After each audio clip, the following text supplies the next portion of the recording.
achieved.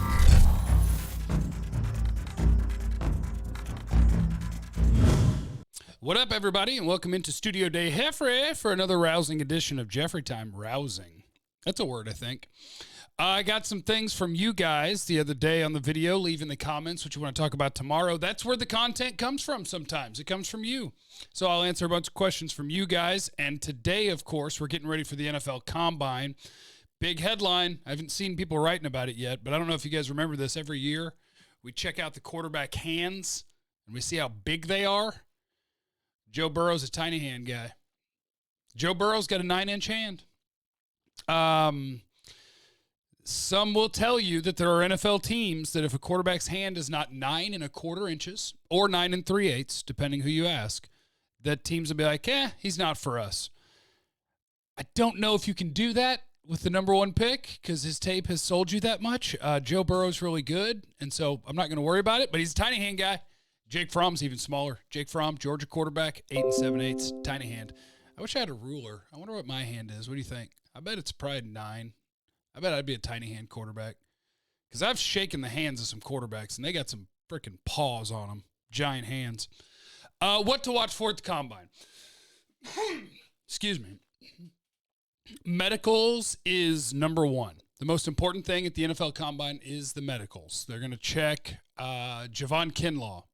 They're going to check his knee. Our buddy Dane Brugler on The Athletic did a big write-up for all the guys that the Combine's going to be most important for their medicals, for their interview process with teams, and then, of course, you have your athletic testing. But the medicals, obviously Tua. Get him to 17. What are you going to do if he gets to 17? But, yeah, it'll matter big time for Tua. Some of the running backs, DeAndre Swift has an injury history at Georgia. Zach Moss at Utah has injury history. Obviously, Javon Kinlaw checking his knee. Derek Brown, chest.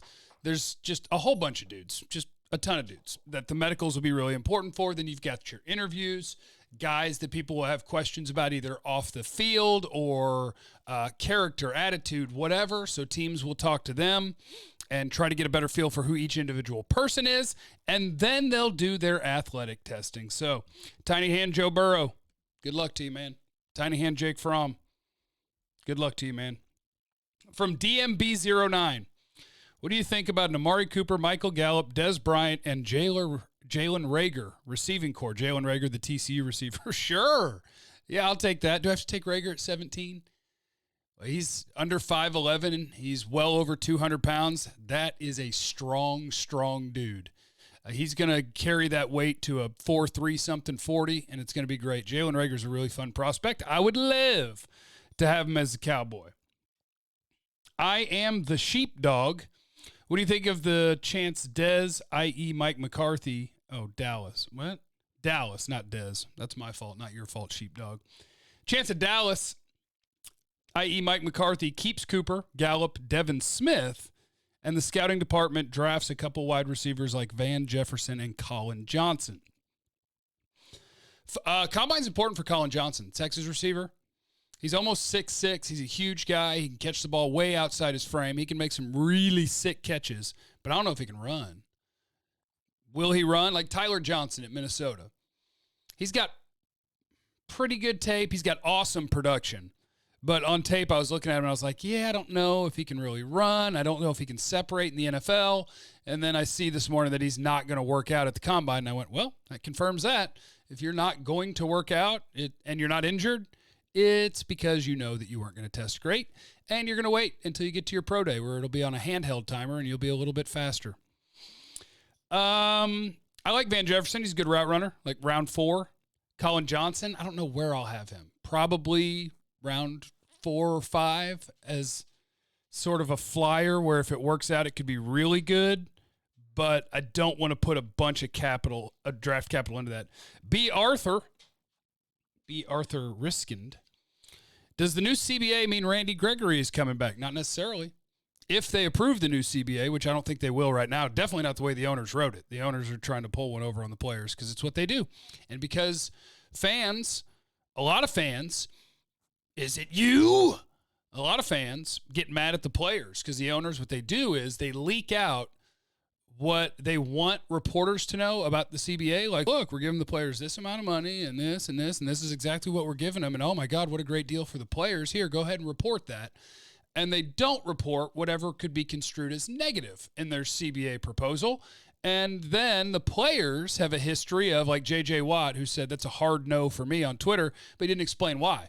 Players are screwing up by not telling the public why. Like, why don't you want to accept that CBA? Because a lot of fans are just going to look at it and be like, you make millions of dollars to play a game. You're a stupid head. But I think when you start comparing your job or my job to an NFL player or any pro athlete's job, you're already off. You're already missing it. You're missing it. The point of it all is the number of billions of dollars that are generated by revenue and the fact that they're a partnership. They are collectively bargained. So yes, the players should bargain for the best deal that they can get, because you're only watching the XFL like you're watching the NFL. If the best players don't play, the owners don't make those billions. They get billions for owning a kid's game. They don't do anything, and they make more money, and they get the appreciation of the franchise.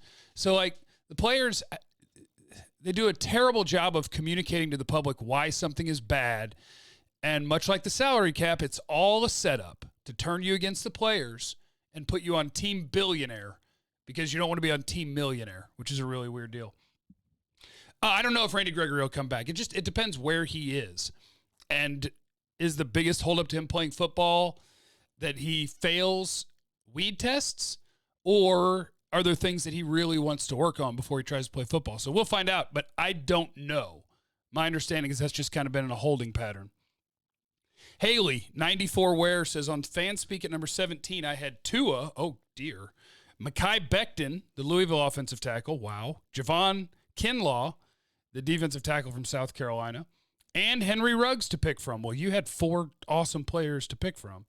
It stopped me in my tracks because BPA and need, not to mention the probability of it actually happening. It would be a great problem to solve. Curious what direction you would go with the amount of talent looking you in the face. Well, the answer, as usual, is it depends. I think I would let Mekhi Becton go. I wouldn't pick him because I don't need an offensive tackle, and I am in a Super Bowl window. Now, if you told me Mekhi Becton is your 9th best player and nobody else there is in my top 15, then I don't want to jump that far down my board, so maybe you just had to take him. But Tua, if he's there and your doctors give you this, I'd take him. I just don't know how you don't. You can play hardball. You open up 5 years of a rookie deal, and you move on from your quarterback. Oh, my God, that's insane to say. Who moves on from a good quarterback? What are you doing, Jeff? What are you, some kind of idiot? No, I'm a team builder. I like to have fun. Javon Kinlaw, it'll depend. If he gets one of these from your doctors, then Javon Kinlaw would be one of my dream picks at 17, and Henry Ruggs would too. So that would be a great problem to have. Would I actually pick Tua? Would I actually have the huevos to be like, hey, guys, we got a really good quarterback. Let's move on. We got a new one. Probably for Tua, if he has a clean bill of health. That's how good I think he is as a prospect. Tua is an awesome prospect. I'd have him ahead of Burrow if he'd never gotten hurt. But he's gotten hurt. Knee, ankle, hip, all those different things. Trade down scenarios from Jonathan Walker. Trade with Buffalo, get their first, number 22 overall, and their third, number 86, for 17. Or trade with Indy and get 2 twos, number 34 and 44, for 17. If you did either of them, what would be your ultimate combination of safety, corner, D-tackle, wide receiver? Okay, we can do this.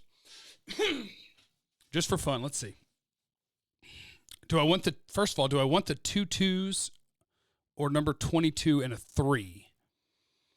You probably lose Delpit if you move out of the first round, but I'm okay with that. So here's where this gets really interesting. Sorting the corners out is going to be hard. Ohio State's Jeffrey Okudah is going to be the top corner, no doubt about it. Number 1 corner, pick him in the top 5, easy. After that, I've got a real hard time separating Christian Fulton, LSU, C.J. Henderson, Florida, Jeff Gladney, TCU, and then right behind them, you've got Cameron Dantzler, Mississippi State, Damon Arnett, Ohio State. It's just a really good group of corners that I have a hard time separating them too far. So I actually wouldn't mind moving out of the first round, and then you pick up 2 2s from Indy, and you have your 2. So what you could do there, okay, I got it. Here we go. With 34, we're going to trade with Indy. That's what we're going to do. With 34, 44, and 51, which the Cowboys already have their second-round pick. And I had to see if this adds up on the trade chart. If it adds up, we could do it. If I'm getting robbed here, then undo this whole thing. 34, 44, and 51. I need a safety, a corner, and a D tackle. Let's go Jordan Elliott, the Missouri defensive tackle, will be one of them. At corner, let's see if we can get Jeff Gladney at 34, TCU. And at 44, Antoine Winfield, Minnesota safety. Now, hey, maybe all 3 of these guys are going in the first round. That's the part that we don't know. And then wide receiver in the 3rd round, give me Michael Pittman. But, there's going to be so many good wide receivers that maybe I have the name wrong there, and maybe I have the name wrong on every position. Maybe your safety is Ashton Davis from Cal. Maybe your corner is Cameron Dantzler. Maybe your corner is Trevon Diggs. I don't know how these corners are going to come off the board. Maybe your D tackle is Justin Madubuike or Ross Blacklock. But that'd be fun. I like that. Bradley Lennon. Hey, Jeff, can you talk about Antonio Gandy Golden and if he's an option for the Cowboys? Small school dark horse candidate.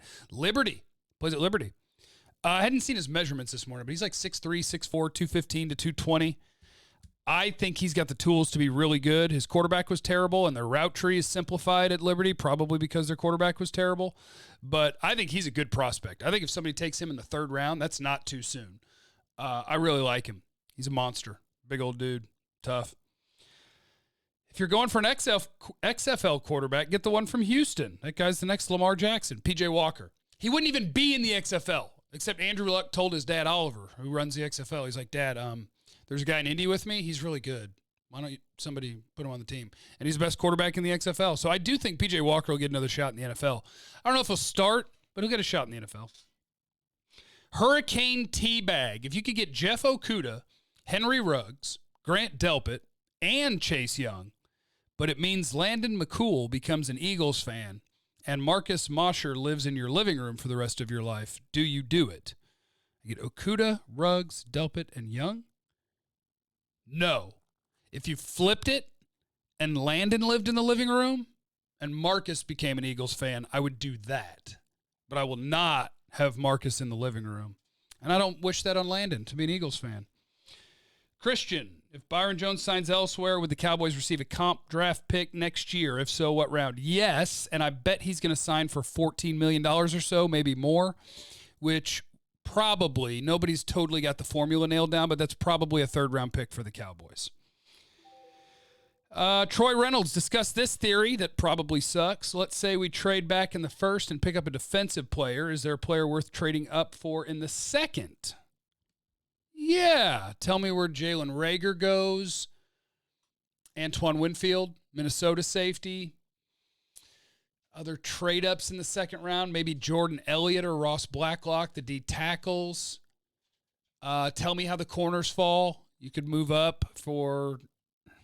I have no idea what order they're going to go in. I have no idea.